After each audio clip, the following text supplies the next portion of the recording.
suis morte, tout s'est éteint. Puis je suis revenue. Tu vois toute ta vie qui se déroule comme des bandes de films. T'es comme attiré vers cette lumière-là, qui est une lumière peu... À chaque seconde, je suis prête à mourir parce que je sais ce que je vais vivre. Lynn Pellerin a vécu une expérience de mort imminente. 1986, hôpital de Sherbrooke. Lynn est entre la vie et la mort. Elle souffre du syndrome Guillain-Barré. Ça, ce que ça fait, c'est que c'était ton système immunitaire, tes anticorps, s'attaquent à tes nerfs et tes muscles, les manches. Puis t'es vivante, là. C'est comme si tu brûlais vivante, à petit feu, pendant des semaines. Pendant des semaines que ça a duré. Mais cette journée-là, j'avais le pressentiment que ça finirait, mais j'étais contente. Parce que je me dis, enfin, ça va être... La souffrance va finir. Dans les heures qui suivent, Lynn fait une embolie pulmonaire, puis un arrêt cardiaque. Puis là, quand tu te laisses aller, on dirait que quand tu dis oui à la mort, que tu acceptes ça, il y a quelque chose qui se déclenche. Là, tu vois toute ta vie qui se déroule. Ça commence au moment présent, puis ça se déroule jusqu'à ton enfance. Là, Mané, ça s'est arrêté brusquement, puis j'ai vu ma fille qui avait 9 ans à ce moment-là. Puis là, oh mon Dieu, on va arrêter un peu.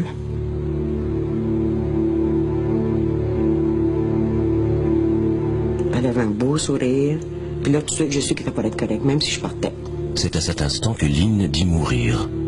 Lui apparaît alors la silhouette d'un homme qui ressemble étrangement à un moine. Il y avait de l'amour qui sortait, son énergie était tellement forte que je pouvais même la voir alentour. Ça faisait comme une espèce de reflet clair, brillant, alentour de tout son corps, sur tous ses épaules puis sa tête. Puis surtout sur le haut de la tête. C'était comme du feu parce que c'était fort. Mais c'était tellement bon qu'il te mettait en confiance. Puis là, il dit, je viens, je vais te montrer qu'est-ce qu'il y a après la mort. Il m'a pris la main, puis il a dit, viens, je vais te le montrer. Là, il dit, je vais être là, tout le long. Il a dit, inquiète pas, je ne vais pas être loin, je ne serai pas loin. Souviens-toi toujours de mon amour. Puis là, je me suis retrouvée sur le dos, la paume des mains par en haut, puis les pieds pointés vers l'avant. Puis je m'en allais dans un tunnel assez large. Puis je m'en allais à une vitesse incroyable dans ce tunnel-là, mais j'avais pas peur. Là, j'ai entendu quelque chose j'ai jamais rien entendu d'aussi beau. Une musique très douce. Je ne me suis jamais senti aussi en vie. Complète, puis belle. Là, tu montes, tu veux pas, tu montes, hein, tu es en extase. Puis là, tout d'un coup, c'est comme si j'avais eu un coup de fusil qui m'allait, un gros coup au cœur, très brusque. Puis là, j'ai paniqué, j'ai dit, qu'est-ce que c'est ça? Là, on dit, c'est le temps de t'en retourner. J'ai dit, non, je m'en retourne pas. Moi, je reste ici. Qu'est-ce que vous faites là, vous autres? Là? Moi, je suis bien, je suis chez nous, je reste ici. Malgré ses protestations, Lynn réintègre son corps à la vitesse de l'éclair. Je rouvre mes yeux, puis je dis, oh mon Dieu, je suis revenu. Là, je me suis aperçu qu'il était encore avec moi. Le moine, le guide, mon guide, là. Parce que là, j'ai senti sa main sur ma tête, comme ça. Puis là, je me suis endormie. Je me suis sentie sécure. Puis c'est là que j'ai eu le message, tu vas remarcher, parce que tu en as besoin. Fait que là, j'ai dit, ben, je vais marcher. Il l'a dit. Je le croyais. Hein. On va se revoir. C'était fini. Présence d'un guide, sensation de bien-être, décorporation, traversée d'un tunnel. Voilà quelques-unes des descriptions couramment employées par ceux et celles qui vivent une expérience de mort imminente. Ce type d'expérience remonterait au début de l'humanité. Yves Bertrand est docteur en sciences religieuses. il vient de publier un livre entièrement consacré au sujet. Par exemple, on peut penser au Bardo Tudol, le livre des morts tibétains, qui décrit le voyage de l'âme de la personne qui vient de décéder dans l'au-delà. On peut comparer avec les récits de Hémie, puis on constate qu'il y a de fortes similitudes. Il y a même Platon dans sa République, le livre La République, qui raconte l'histoire du soldat R, qui, sur un champ de bataille, on croyait qu'il était mort, donc il a été apporté sur un bûcher, et tout à coup il s'est réveillé, puis là, il a raconté ce qu'il avait vécu pendant cette période-là. Il y a également Grégoire le Grand, qui était du 4e siècle à peu près, qui raconte des épisodes de personnes qu'il a connues et qui auraient vécu des personnes qui supposément seraient mortes, qui auraient voyagé dans l'au-delà et qui seraient revenues transformées, converties. Mais c'est véritablement à Raymond Moody, psychiatre américain, que revient le mérite d'avoir nommé le phénomène et d'avoir créé le concept d'expérience de mort imminente. Son livre « Life After Life » ou « La vie après la vie », publié en 1975, a été traduit en plus de 20 langues. Un succès monstre. En 1975, il y a deux phénomènes. Il y a le phénomène de tout l'intérêt pour les religions orientales qu'avait commencé à créer le mouvement hippie, d'un. Et deuxièmement, je pense quand les Occidentaux qui commençaient à se désaffecter un peu de la religion traditionnelle étaient en quête de spiritualité, d'un sentiment de finalité, puis on voulait prouver quelque part que, oui, la mort pouvait être vaincue et puis qu'on pouvait trouver un sens à la vie après la mort. Luc Bessette s'intéresse à la question depuis 1993. Médecin au service des urgences du Centre hospitalier universitaire de Montréal, il est parmi les premiers confidents des rescapés de la mort imminente. Au tout début, je pensais que c'était un phénomène relativement marginal. Je me suis intéressé à voir, premièrement, à regarder dans la littérature qu'est-ce qu'on disait. J'étais surpris de voir qu'il y avait des sondages qui montraient qu'il y avait quand même beaucoup de gens qui avaient vécu un arrêt cardio-respiratoire qui vivaient ça. Gallup, au début des années 80, faisait une projection pour les États-Unis seulement et dans la population adulte uniquement d'à peu près 8 millions de personnes qui auraient rapporté cette expérience-là. Sauf que ça signifie, cette projection-là, en 81-82, si c'était en 2000 ou 2001, cette projection-là serait multipliée peut-être par 2 ou par 3, probablement. Au Québec, ça pourrait signifier, si on prend la même proportion, peut-être 300 000, 400 000 personnes qui auraient vécu, pour donner un ordre de valeur, là. Ça fait quand même beaucoup de monde.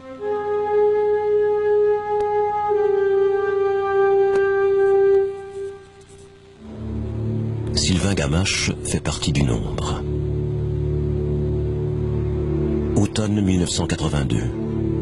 Sylvain et sa femme prennent un congé sabbatique. Ils traversent le Canada, visitent le sud des États-Unis, puis gagnent le Mexique. C'est dans un stationnement où ils ont laissé leur nouvelle camionnette que la vie de Sylvain bascule. J'ai surpris 2 voleurs en train de voler dans la camionnette. Il y en a un des deux qui avait un revolver, puis il m'a tiré. Sans poser de questions. J'ai juste eu le temps de voir le revolver, de dire « Ah non ». Là, j'ai tombé sur le trottoir, puis... Là, la base, j'ai vu que ça saignait pas. Je me suis dit, mais je dois avoir une hémorragie interne. Puis, effectivement, j'avais une hémorragie interne. La balle avait passé au travers du foie et de la colonne vertébrale, ce qui me donne une paralysie immédiate. Sylvain est transporté à l'hôpital d'Acapulco, où il dit être mort.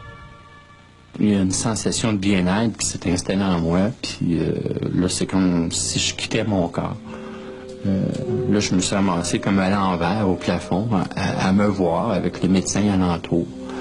Puis ensuite, il y a eu comme, je dirais ça comme un flip là, vers le tunnel avec la lumière au bout. T'es comme attiré vers cette lumière-là, qui est une lumière pure, qui est vraiment, je dirais, de toute beauté, qui t'attire. On dirait que t'es aspiré dans ce tunnel-là.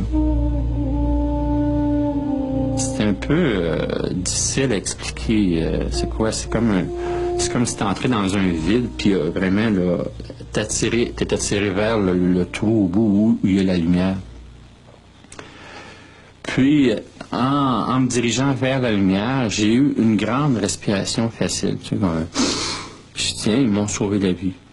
Puis là, j'ai perdu conscience, ou ils m'ont endormi, et je me suis réveillé après l'opération.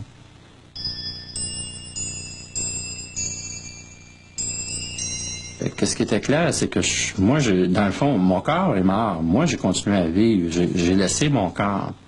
Mais j'ai été conscient quand j'ai arrêté de respirer. J'ai été conscient quand j'ai arrêté d'avoir de la douleur. Tout ça fait que... Est-ce que j'étais mort? Oui, j'étais mort d'après moi. Mais combien de temps? Là, je sais pas. Le temps, c'est relatif à la vie humaine. Après, le temps n'existe pas. Il y en a qui pensent que j'ai halluciné ou que j'étais inconscient et j'ai rêvé à ça. Ça peut pas être une hallucination. J'ai déjà pris des drogues, j'ai déjà halluciné, puis ça se compare pas, mais pas du tout. En mots, je dirais, ça pourrait ressembler à ceux qui ont déjà fait l'expérience de voyage astral. Ça pourrait ressembler à ça un peu. Sauf que le voyage astral, souvent, on peut le diriger, le contrôler. J'en ai déjà fait, moi, avant de cette expérience-là, avant d'avoir l'expérience de mourir. Puis, jusqu'à un certain point, ça peut être le fun. Tu diriges ton voyage, puis tu t'envoies un peu partout.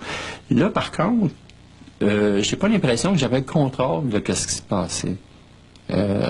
J'étais comme dirigé vers cette lumière-là, comme c'était le chemin à suivre.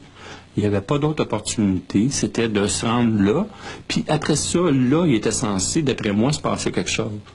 Mais, quoi? Ben là, c'est la question que bien du monde se pose. On ne met généralement pas en doute la sincérité des gens qui témoignent avoir vu un tunnel, par exemple, ou des êtres de lumière.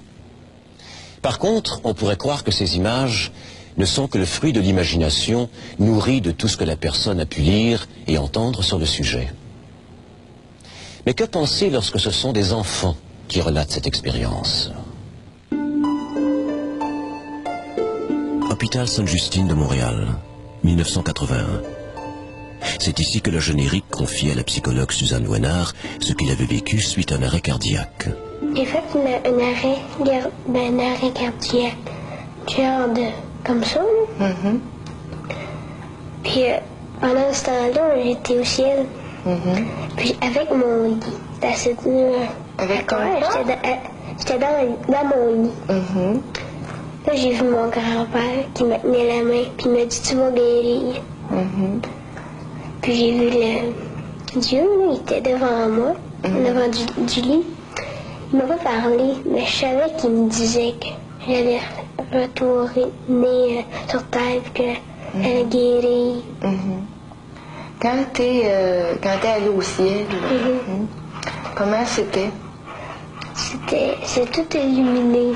Mais je voyais pas, tu sais, tu regardais une lumière, parce que c'était illuminé, tu vas savoir ce qu'est la lumière, mais moi, je peux pas le savoir.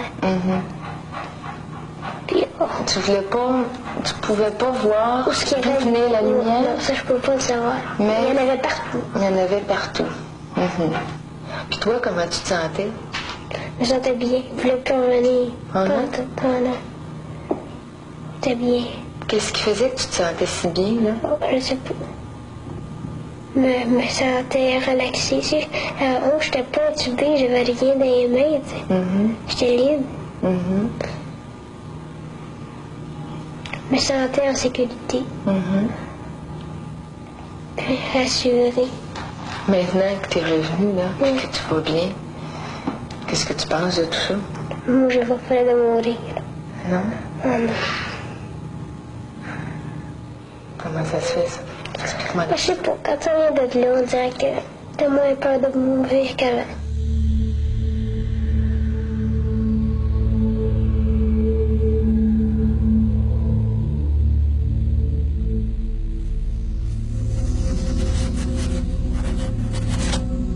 Rina Tremblay a vécu elle aussi une expérience de mort imminente alors qu'elle n'avait que 7 ans.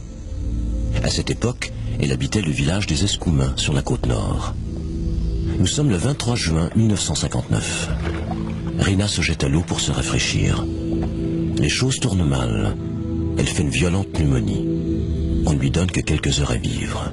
Je me souviens que j'étais couchée dans le lit de ma mère. Et puis, tout d'un coup, j'étais plus capable de tousser. Il n'y avait plus rien à faire. Les autres essayaient de me donner de l'eau, mais là, j'en voulais plus. Moi, je voulais m'en aller, là. J'avais plus de force pour vivre, pour respirer. Et puis, tout d'un coup, je me suis ramassée dans un tunnel, là. C'était très spécial. C'était tout en rond. Et puis, c'était comme une vapeur blanche. Puis c'était comme au-dessus des nuages. Alors là, c'était vraiment très spécial. Je me demandais où j'étais. Mais j'étais tellement bien là. C'était pas croyable. Et puis là, je me suis sentie comme entourée de présence. Et puis il y avait des êtres. Mais j'avais pas peur de ces êtres-là. Et ils étaient très, très longs. Et ils me parlaient par télépathie. Puis moi, je leur répondais. Puis eux, ils m'amenaient. C'était comme, il y avait comme 3 ou 4 êtres qui me guidaient dans ce tunnel-là. J'étais vivante comme une espèce de vapeur. Tout pouvait passer à travers de mon corps. Il n'y avait plus rien, là. Je chantais pas comme ni la soif, ni la faim, ni rien. Moi, je me posais même pas question où j'allais parce que je savais que j'allais vers quelque chose de très, très beau, très bon. Mais là, je sentais que j'allais vers une lumière, parce qu'il y avait une lumière tout au fond. Puis là, j'avançais. Et puis là, ma mère, elle me prenait la main, puis elle pleurait, puis elle disait « Je veux pas que tu meurs, je veux pas que tu meurs. » Mais moi, là, je voulais aller vers ce tunnel-là. C'était OK pour moi. Mais à un moment donné, je me suis dit « Non, elle pleurait tellement, là. » J'ai dit « Aïe, je vais revenir parce que c'est ça qu'il faut que je fasse, il faut que je vive. » Alors, j'ai vraiment décidé de laisser ces gens-là. Je leur ai dit que ce serait pour une autre fois, que je les reverrais. Rina passe 2 semaines dans le coma. C'est grâce à l'amour inconditionnel que lui porte son grand-père qu'elle finit par en sortir. Mais le retour à la maison n'est pas facile. Ça a été très, très difficile. Tout d'un coup, on aurait dit que j'avais comme 15 ou 20 ans après cette expérience-là. J'avais plus le même âge. Fait que ça a été quelque chose. Je suis devenue très, très sérieuse, mon Dieu, comment je dirais? En tout cas, tu sais, vraiment un état de conscience, là, plus vieux que moi. Puis après ça m'a toujours resté. Ça n'a pas été facile. De voir clair. Ouais, c'est ça. Je voyais clair. Trop. Puis là, ça disait, waouh, c'est ça la vie. C'est ça les êtres humains. C'est ça les gens. C'est ça qui m'entoure. Qu'est-ce que je fais là? Ça fait que j'ai toujours recherché à y retourner. Parce que pour moi, ça n'avait pas de sens. J'ai toujours recherché à retourner dans ce tunnel-là. Ce que j'ai vécu là, c'était tellement bon que je me disais, quand je vais retourner là, c'est quand ça va se passer. Moi, j'étais toujours prête. Craignant qu'on la croie folle, la petite Rina garde le secret. Jusqu'à ce qu'elle rencontre, à 19 ans, un autre survivant de la mort imminente. Ça a été incroyable. Fait que j'ai retenu ça de l'âge de 7 ans, là, à 19 ans, là, j'avais tout gardé ça dans le fond de mon être. C'était comme une explosion quand j'ai pu le dire. Et puis là, lui, il me croyait, il me comprenait. Ça fait que ça m'a aidé à cheminer. Et donc, on était dans les années 70, hein, c'était très olé, la drogue est arrivée, tout ça. Moi, ce que ça a fait, c'est que ça me convenait pas. J'ai essayé, hein, je cherchais les buzz, mais ça me convenait pas, ces buzz-là. Parce que moi, le buzz que j'avais vécu dans le tunnel, là, il n'y avait rien pour l'atteindre. Par contre, je me disais, qu'est-ce que je pourrais faire? Là, j'ai suivi tous les cours qui étaient possibles, qui étaient à ma portée. Concentration, méditation, réflexologie, yoga. J'ai vraiment, là, fait une quête personnelle. Ça fait que j'ai passé ma vie à rechercher, à chercher, à établir ça, l'amour. Mais je cherchais à l'extérieur parce que je comprenais pas. Ça fait que j'ai passé ma vie à rechercher, à chercher, à établir ça, l'amour. Mais je cherchais à l'extérieur parce que je comprenais pas. Rina commence à trouver des réponses lors d'une session de musique expérimentale. J'ai vraiment été à fond. Et je suis vraiment là, je suis devenue en transe. Puis moi, la transe, je connaissais. Je pouvais connecter à ça à cause de ce tunnel-là. Pour moi, c'était ça. Alors là, quand je suis devenue en transe, j'ai basculé. Et puis là, en basculant, je suis sortie de mon corps. Aspiré. Ça a été vraiment naturel, là. Et puis là, j'ai vu un trou noir. Puis là, j'ai vu comme des couleurs. Waouh! C'était rouge, jaune, vert, tout était foncé. Là, j'ai dit, waouh, il est malade, ce corps-là, hein? C'est le temps que je le guérisse. Puis là, j'ai rentré comme un aspirateur. Puis là, à partir de là, tout a basculé dans ma vie. Je suis devenue massothérapeute. 15 jours plus tard, je prenais cette décision-là. Je suis devenue professeure de massothérapie vers la fin de mon cours. J'étais propulsée. Je suis devenue... là, c'était la médecine chinoise. C'était... là, j'ai étudié. Là, j'ai vraiment été chercher tout plein de connaissances, naturopathie. C'était pas croyable. Là, c'était... ça volait en dedans de moi. Enfin, j'avais un chemin qui connectait à ce que j'avais vécu. Et puis, le chemin, j'ai toujours mes guides, hein, parce que ces guides-là me parlent sans arrêt. Mais moi, pendant toutes ces années-là, je voulais pas les écouter parce que je me disais, t'es folle. Écoute-les pas, écoute pas. Mais là, veux pas, ils sont là. Puis je sais qu'ils m'ont toujours protégée.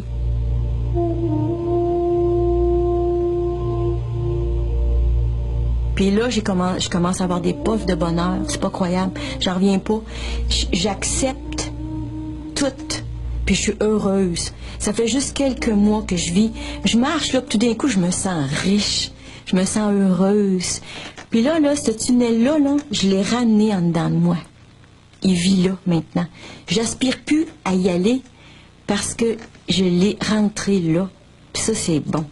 Puis ça me donne des puffs de bonheur. De plus vouloir aller là. Je me suis toujours sentie en deux mondes.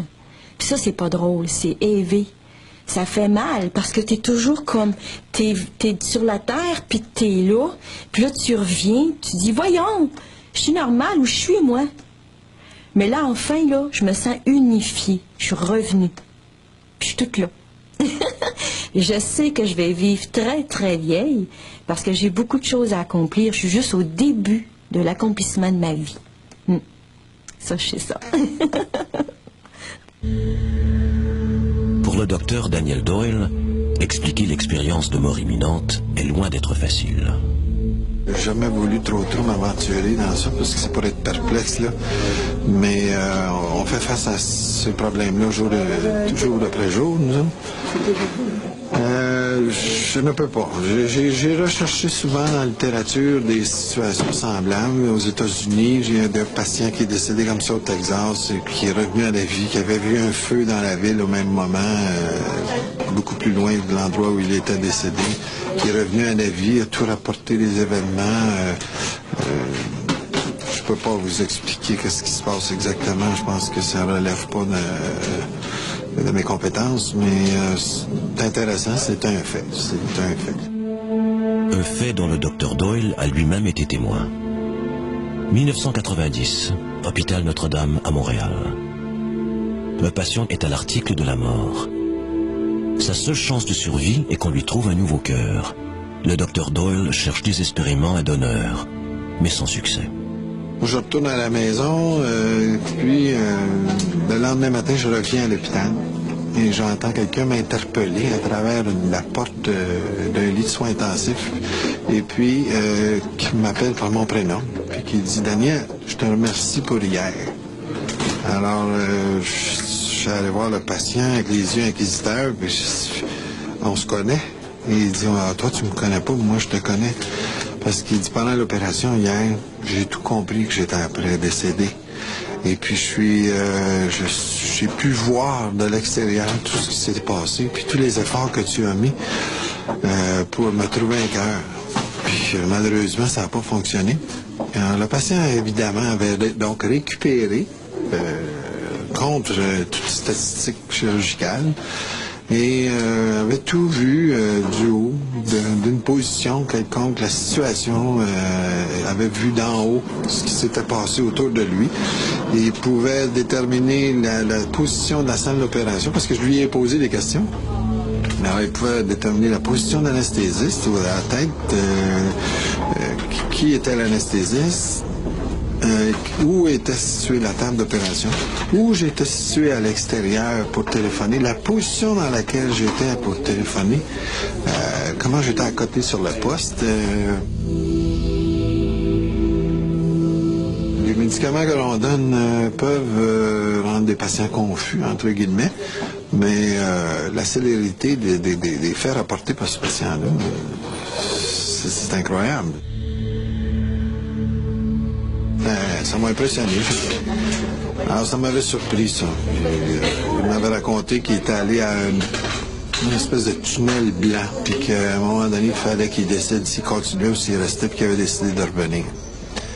J'ai revu cet individu-là 7 ou 8 ans plus tard, puis il y avait les détails encore tout frais dans sa mémoire. Puis, donc, ça m'a toujours un peu fasciné, ces événements d'essai et de retour à la vie.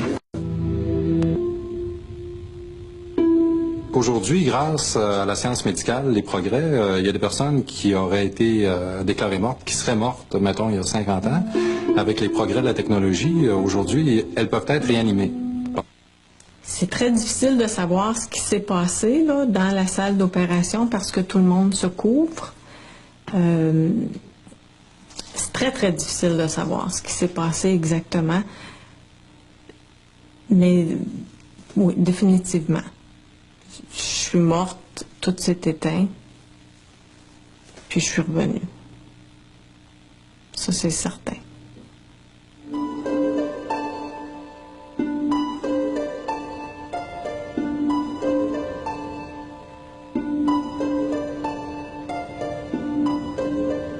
Diane Castonguay a vécu une expérience de mort imminente en 1993. Diane mène alors une vie paisible. Elle est mariée et mère de 4 enfants âgés entre 2 et 11 ans. Elle consacre son temps à sa famille et à ses études. Un jour d'avril, tout bascule. On était en 1993, précisément le 22 avril. Je devais être opérée pour la vésicule biliaire. Ça devait être la petite opération à la laparoscopie. Toutes petites incisions. Elle m'a dit, tu vas sortir, le médecin m'a dit, tu vas sortir le lendemain matin. Mais durant l'opération, survient un accident. Une artère est sectionnée. Diane subit une intervention majeure, puis est transportée à l'unité des soins intensifs. L'artère cède à nouveau. Retour d'urgence en salle d'opération, où Diane serait morte.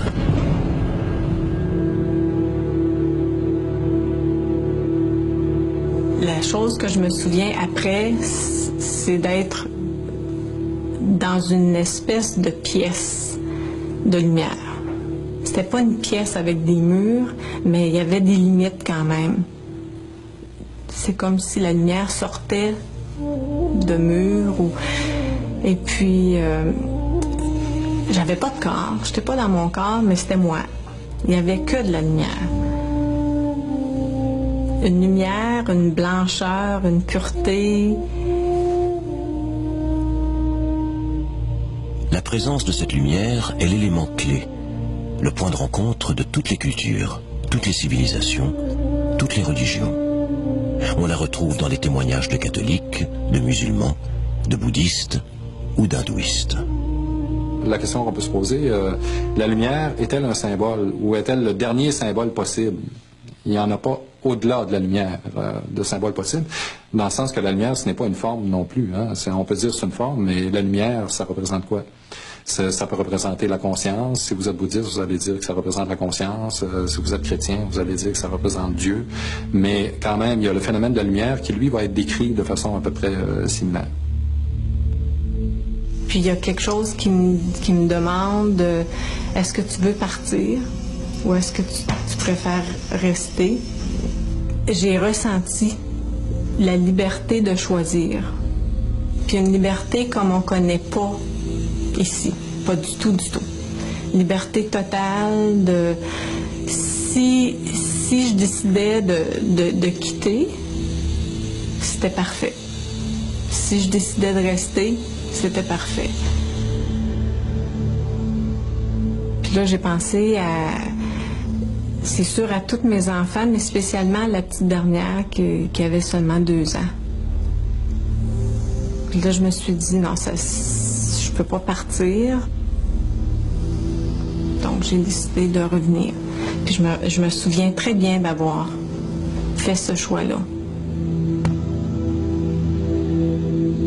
Aujourd'hui, Diane assume bien son choix. Mais à l'époque, ça n'a pas été facile.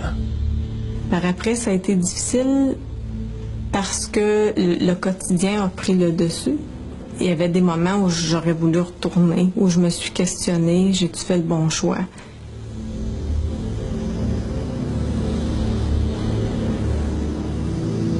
Diane devient exigeante pour elle-même et pour les autres.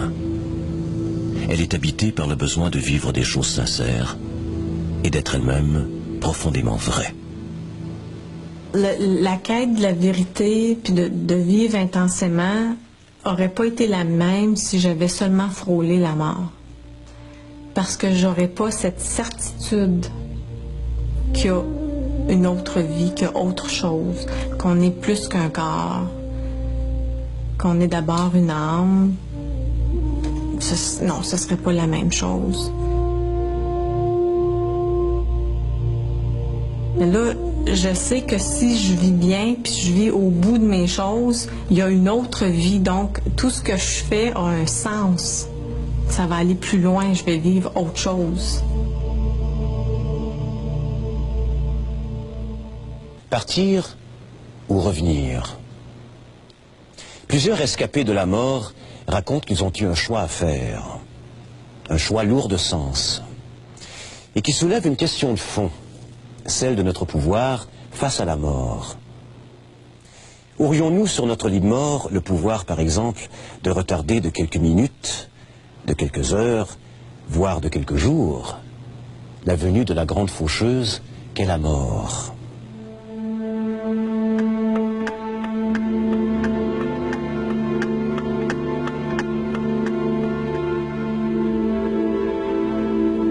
Je crois qu'il est possible, oui, de retarder un petit peu sa mort si on a un but en arrière de ça, que ce soit revoir quelqu'un qu'on n'a pas vu depuis longtemps et on a quelque chose à lui dire, ou compléter quelque chose, ça nous tient vraiment à cœur. Ou encore, et ça arrive également souvent, par pudeur, attendre qu'il n'y ait personne dans la chambre pour partir. Je crois que ce moment-là, oui, on le choisit. Oui, il y a probablement une forme de, je dirais pas de contrôle, parce que contrôle est un terme nettement excessif, mais on a peut-être une certaine marge de manœuvre à l'occasion où, si on veut survivre à court terme pour quelque chose de bien important, on peut, avant de laisser aller, de déposer les gants. J'ai vu des patients qui ont pu tolérer des attentes de plus longues que prévues, justement pour voir un être cher avant de quitter ces lieux. Toujours fascinant. On s'y arrête pas. On n'a pas beaucoup de temps de s'y arrêter à ça. Nous, les chirurgiens, on est des gens constants, qui observent. On aime analyser des situations qui sont en relation avec la physiologie, des choses comme ça. Mais il y a des patients qui nous dépassent, ça nous fatigue, c'est fatigant. Mais ça existe. Je pense au travail à un homme qui un jour disait il faut que je vive jusqu'à samedi, nous étions lundi, parce que ma fille se marie en fin de semaine et elle va venir se marier à l'unité où je suis habitée et je vais me lever ce jour-là, je vais marcher dans le solarium et je vais m'installer au bras de ma fille et je vais la bénir avant de mourir. Joanne de Montigny est psychologue et intervenante auprès des mourants depuis 14 ans. Nous, le personnel, nous étions là à espérer que cet homme réalise son désir le plus profond, sa volonté, sa détermination. Et en effet, le jour du samedi, la mariée nous est arrivée au bras de son conjoint et il y a eu une cérémonie dans le solarium de l'hôpital. cet homme est passé de la jaquette bleue à un état complètement alité et démuni, debout tout d'un coup, capable de se rendre au solarium avec l'habit du père de la mariée. Et c'est vrai que dans les prochaines heures, il s'est détérioré et quelques jours, il mourrait plus tard. On pourrait dire, voilà, cet homme avait tant de volonté, avait tant de détermination, avait beaucoup de désir, ça a marché, ça a fonctionné. On pourrait le dire, on n'aurait pas tort. Nous sommes le 29 mars 1979. Joanne de Montigny, jeune professionnelle dans la vingtaine, prend l'avion pour un court trajet Québec-Montréal. Elle est loin de se douter que ce sera un voyage entre la vie et la mort. Nous étions 24 personnes à bord. Quand l'avion a quitté la piste, je ne me doutais pas de ce qui allait se passer, mais à quelques pieds dans les airs, durant l'ascension, le moteur droit a éclaté, a explosé en vol. Donc, pour moi, dès ce moment-là, je savais que j'allais mourir. Nous étions en silence, les passagers, très, très unis par ce qui nous arrivait. Difficile à décrire ce moment de solidarité humaine, malgré l'horreur, malgré la terreur qui nous habite. Et bien sûr, nous étions guidés par la voix d'une agent de bord qui nous donnait le courage de rester vivants, puisque elle, avec sa façon de prendre soin de nous, dans ses paroles, dans ses gestes, nous donnait le courage de vivre notre vie jusqu'au bout.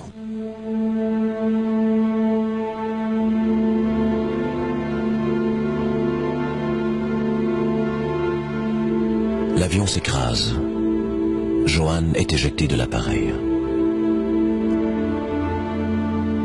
J'ai eu le goût de lâcher la vie, pas dans l'ambulance, parce que là, je leur disais aux ambulanciers, je ne veux pas mourir, je ne veux pas mourir, je ne veux pas mourir. J'ai dit ça tout le long du trajet. Quand je suis arrivée à l'hôpital, là aussi, j'étais dans la lutte pour vivre à tout prix.